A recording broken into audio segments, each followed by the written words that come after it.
Hello नमस्कार दोस्तों, आप सभी कैसे हो। आई होप आप सभी लोग अच्छे होंगे दोस्तों। तो आज की वीडियो में हम सीखने वाले हैं मैथ एज रिलेटेड क्वेश्चन। दोस्तों वेरी इंपॉर्टेंट टॉपिक है। आप चाहे रेलवे की तैयारी कर रहे हो, चाहे किसी भी एग्जाम की, ऐसे क्वेश्चन तो देखने को मिलेंगे ही। चाहे आप बेसिक क्लासेस में हो, कोई दिक्कत नहीं है, आप पूरी वीडियो देखिए, आपको समझ में आएगा कि एज रिलेटेड सवाल कैसे लगाए जाते हैं। चलिए पहला क्वेश्चन है कि 16 नवंबर 1948 को मंगलवार है, तो 16 नवंबर 1969 को क्या होगा। क्वेश्चन वेरी इंपॉर्टेंट है दोस्तों, समझिएगा, आप लोगों को समझ में आएगा।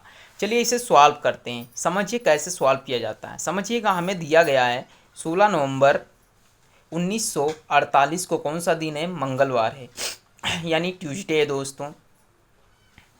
तो हमें ज्ञात क्या करना है, हमको ज्ञात करना है 16 नवंबर, यानी मंथ सेम रखा है, उसने केवल ईयर चेंज किया है।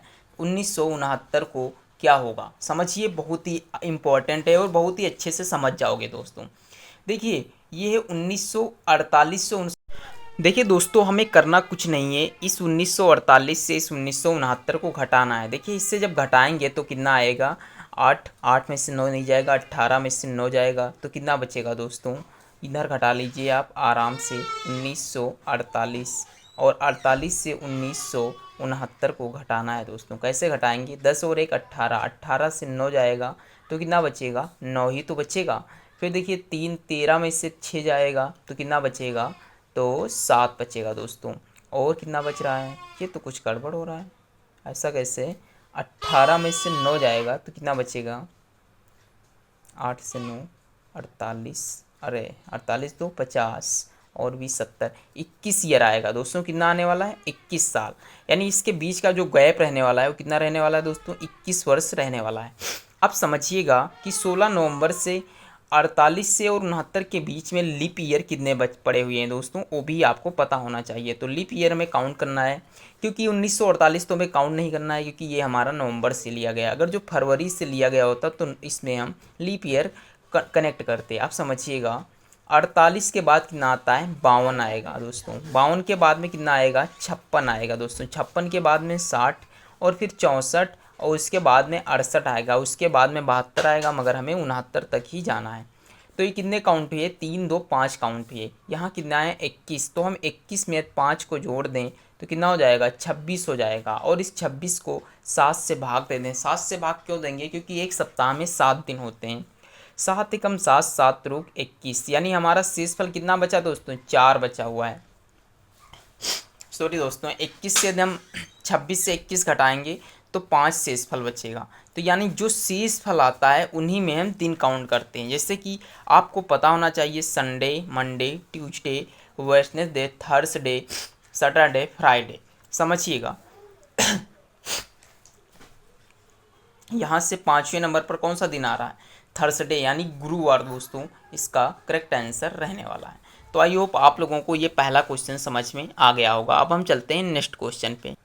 ये दोस्तों क्वेश्चन नंबर 2 है। इसमें बताया गया है कि 243 फैक्टोरियल में अनुयायी शून्यों की संख्या कितनी है। यानी कहने का मतलब है कि इस 243 फैक्टोरियल में कितने शून्य पाए जाएंगे। अगर जो इसे हल किया जाए तो हमें पता चलेगा कि 243 में कितने शून्यों की संख्या होती है। तो ध्यान रखिएगा, यदि ऐसा क्वेश्चन आता है तो इसे हमें तब तक सॉल्व करना है जब तक लास्ट में 1 ना बच जाए। तो देखिए 243 को कितने से भाग करना है, सदैव 5 से भाग करना है। 5 एकम 5, 5 चक्कू 20, और 5 अठी 40, कितना आया, 48 आया दोस्तों।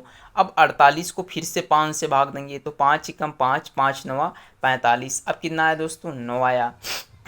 उसके बाद में समझिएगा, 9 को जब हम 5 से भाग देंगे तो 5 एकम 5, 5 एकम 5, यानी हमारा 1 आ गया। कहने का मतलब ये है, हमें ये नहीं देखना है कि इसमें शेषफल कितना बचता है, हमें ये देखना है कि भागफल, एक बार भाग दीजिए, शेषफल से नहीं मतलब है। अब इसे आपस में ऐड कर लीजिएगा, 49 और 9, अच्छा सीखिए 48 और 9 अगर जो आप नहीं जोड़ पा रहे हो तो 48 और 10 जोड़ लीजिए, कितना हुआ, 58। ये 10 से कितना कम है, 1 कम है, तो कितना हो जाएगा, 57 हो जाएगा। और 57 में 1 जोड़ दोगे तो 58। यानी इसमें जो 243 में फैक्टोरियल में जो जीरो आने वाले हैं वो कितने आने वाले चाहिए, 58 आने वाला है दोस्तों। तो आई होप आप लोगों को ये भी समझ में आ गया होगा। तो इसके लिए एक HW यानी होमवर्क है कि आप 445 में बताइएगा कितने जीरो पाए जाएंगे। ये देखिए दोस्तों, एज से रिलेटेड क्वेश्चन है और इतना इंपॉर्टेंट क्वेश्चन है कि आप समझ नहीं सकते हो। समझिए, लिखा हुआ है कि 7 वर्ष पूर्व ए तथा बी की आयु का अनुपात 4:5 के अनुपात में है तथा 7 वर्ष बाद वे 5:6 के अनुपात में होंगी। तो बी की वर्तमान आयु क्या है, समझिएगा। हमें दिया गया है ए अनुपाते बी, कितना दिया गया है, ए का अनुपात दिया गया है 4:5, यानी तो हम लिख सकते हैं 4:5। फिर कह रहा के अनुपात में है तथा 7 वर्ष बाद, ये कब है, 7 वर्ष पूर्व, यानी 7 ईयर एगो, तो 7 वर्ष पूर्व। और ये अब जो लिख रहे हैं वो 7 वर्ष कितने हैं बाद में, कितना है, 5:6 है दोस्तों। तो देखिए इनकी आयु में कितना डिफरेंस हुआ, 4 से 5 हुआ, तो यानी एक इनका डिफरेंस आ रहा है, एक इनका आ रहा है। तो देखिए दोनों में अगर जो जोड़ दिया जाए तो 14 आएगा। तो हम लिख सकते हैं 1 यूनिट हमारा कितने के बराबर है, 14 यूनिट के बराबर है। तो हमें ज्ञात का करना है, यानी कह रहा है कि हमको 14 यूनिट कितने के बराबर आ रहा है, 1 यूनिट के बराबर आ रहा है।